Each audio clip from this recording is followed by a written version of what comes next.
Assalamualaikum warahmatullahi wabarakatuh. Perkenalkan, nama saya Dudun Barul Hikayat.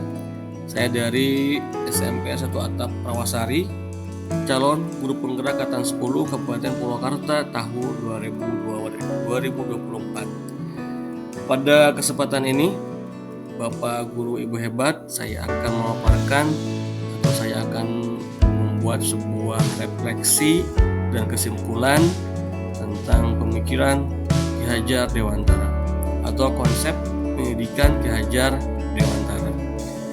Nah, di pembuka saya akan memberikan sebuah refleksi pembuka tentang pendidikan dan pengajaran tidaklah sama. Nah, pengajaran adalah bagian dari pendidikan. Pengajaran adalah proses pendidikan dalam memberi ilmu untuk kecakapan hidup anak secara lahir dan batin. Pendidikan pada hakikatnya adalah menuntun atau memberi tuntunan terhadap segala kekuatan kodrat yang dimiliki anak agar ia mencapai keselamatan dan kebahagiaan yang setinggi-tingginya baik sebagai manusia maupun sebagai anggota masyarakat. Pendidikan menciptakan ruang bagi murid untuk bertumbuh secara utuh dan mampu memuliakan dirinya dan orang lain serta menyayangi mandiri. Jadi di sini pendidikan nampaknya tidak sama. Pengajar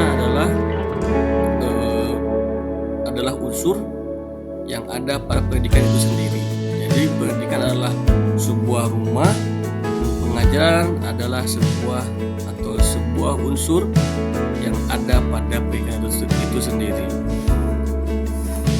Nah, di pertanyaan tematik pertama ini adalah tentang apa yang saya percayai, apa yang saya lakukan sebelum saya mempelajari konsep pendidikan Ki Hajar Dewantara. Yang pertama adalah jika murid sudah mencapai KKM, maka pembelajaran saya akan berhasil. Saya bukan pada nilai yang mereka raih. Yang kedua, muridnya sebagai objek pembelajaran. Selanjutnya, pembelajaran berpusat pada guru. Jadi saya yang memiliki aturan dan saya punya aturan di kelas seperti apa, saya yang memiliki apa saya sendiri. Dan selanjutnya, saya tidak peduli apakah murid sudah benar-benar paham atau tidak. Ya, saya hanya meminta siswa untuk menghafal materi. Di sini maksudnya tentang definisi, tentang sebuah konsep. Ketika siswa sudah hafal, sudah tahu definisi pada suatu hal, maka saya anggap itu siswa sudah bisa atau sudah mampu dalam sebuah pembelajaran. Dan yang selanjutnya atau yang terakhir, saya merasa sering gagal dan mengeluh jika banyak murid yang tidak tuntas setelah melakukan evaluasi. Nah, di sini ini adalah sebuah perasaan di mana saya merasa sedih jika siswa banyak yang nilainya kurang. Ini sebelum mengenal konsep pendidikan. Nah, apa yang berubah? Ya, apa yang berubah? Nah, yang berubahnya adalah beberapa hal yang saya bisa terapkan dalam kelas saya saat saya memahami konsep pendidikan Ki Hajar Dewantara. Namun, apa yang saya pikirkan ini adalah sebuah pemikiran saya pribadi. Bapak Ibu guru hebat bisa memberikan sebuah masukan atau memberikan sebuah tambahan di kolom komentar ya. Saya tunggu masukan dari Bapak guru hebat semuanya tentang apa yang saya refleksikan pada video ini. Nah, ketika saya sudah memulai konsep ini, ternyata apa yang saya pahami, apa yang saya kerjakan di masa lalu sebelum memulai konsep ini, ada beberapa hal yang saya pahami salah dan kurang tepat tentang konsep pendidikan yang saya kerjakan.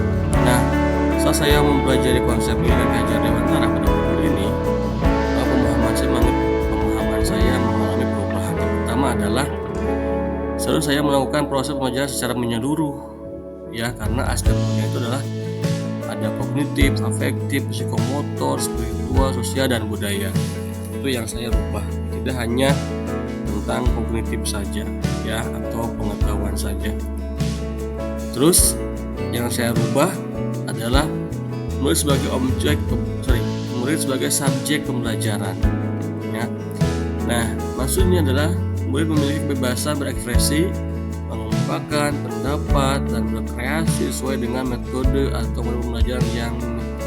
pembelajaran dan media yang tepat. Jadi guru bisa memahami karakteristik siswa dalam kelasnya.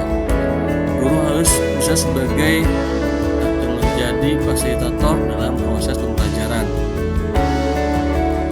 Nah, di sini maksudnya adalah guru harus ikhlas, berkesabaran dengan segala ketulusan hati agar terwujud pembelajaran yang menyenangkan dan berpusat pada guru harus mempelajari atau memahami karakteristik murid, dan setiap anak dilahirkan unik dengan kelebihan dan kekurangannya masing-masing. Terus memberikan kesempatan untuk mereka tumbuh sesuai dengan kodratnya. Tentang kejadian dewantara yaitu kodrat alam dan kodrat zaman. Setiap anak memiliki kodrat alamnya dan setiap anak memiliki kodrat zaman apa yang mereka dapat di pas dia lahir. Ketika dia lahir, dia memiliki kodrat alam, genetiknya, tinggi badannya, dan apapun tentang alam. Dan kodrat zamannya bersifat tentang sebuah pertumbuhan atau sebuah perkembangan zaman yang terjadi pada saat dia lahir atau saat dia berkembang hari ini. Konsep yang Hajar Dewantara memberikan sebuah relevansi pendidikan yang akan tetap relevan setiap zaman, karena kodrat alam dan kodrat zaman akan direlevasikan dalam sebuah konsep pemikiran pendidikan yang utuh dan menyeluruh. Selanjutnya adalah, nah sekarang apa dampak yang saya kerjakan atau yang saya terapkan dalam kelas saya setelah saya memahami konsep ini? Nah, yang pertama adalah merancang pembelajaran yang interaktif dan menyenangkan dengan melibatkan murid sesuai dengan metode student center. Jadi pembelajaran yang berpusat pada murid. Yang selanjutnya menerapkan pembelajaran abad 21 sesuai dengan pemikiran Ki Hajar Dewantara, yaitu berpikir kritis, kreatif, komunikatif, dan kolaboratif dengan berpegang teguh pada konsep memerdekakan anak. Selanjutnya, pembelajaran tidak lagi menuntut tetapi menuntun, karena tugas guru adalah memberikan tuntunan atau arahan yang baik kepada murid, berusaha menjadi teladan bagi murid yang baik dalam dan maupun perbuatan.